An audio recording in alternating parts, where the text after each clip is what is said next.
and doing what I need to do to grieve. But in my mind, she's gonna text me tomorrow and say, hey. So I haven't even started. Why did you have her cremated? Someone said. I did that because that's what she wanted. We talked a lot about what would happen if one of us passed, and that's finding out if she was on medicine or what kind of medicine, or if she was pregnant or anything like that. And they said, you need a toxicology report. I said, okay, well, I want that. So they said yes. So a toxicology report was ordered, and I'll have the results of that, I think, in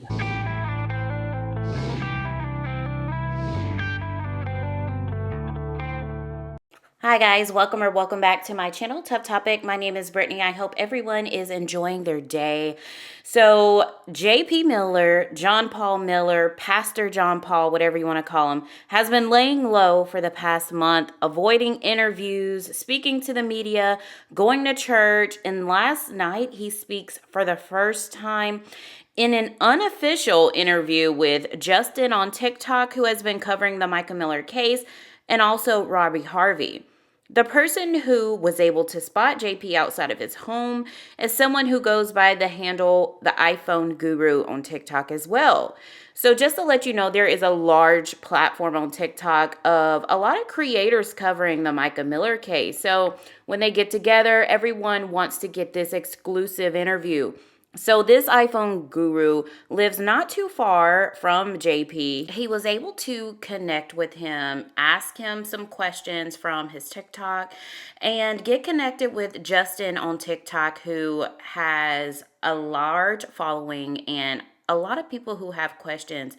Shockingly, JP does answer most of the questions that were coming in. Some of them were very vague. He did say from the jump that until he has his documents and his proof, there's a lot of questions that he's just not going to answer. And I'm pretty sure we all know what those questions are. But some of the standard questions that he answered was, why did he get her cremated? And he said that those were Micah's wishes to be cremated. Himself and Micah both. Someone also asked, why didn't he have a toxicology report done? He clears that up and says there was one done and it takes a few months to come back. So that can clear up that rumor. And I don't even know where that started. I think Micah's dad said that there wasn't one done, so they had to test the ashes. But JP seems to not be in communication with Micah's dad, because I'm sure he didn't know this or he wouldn't have been saying it on interview.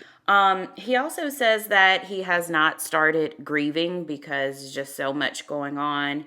And I'm just like, you haven't started grieving. It's been a month. What is going on? I will say this. There was a lot of questions that weren't asked from this Justin on TikTok that I would have asked, but I understand he didn't want to push the boundaries, because if there were to be a future interview, he didn't want that tarnished. You see what I'm saying? So he couldn't just dive right in and say, where were you on the day of April 27th at 2:54 p.m.? He didn't want to dive into that, because I get it. As someone who is a creator or a reporter or anyone, you have to have proper etiquette. I mean, you have to be respectful.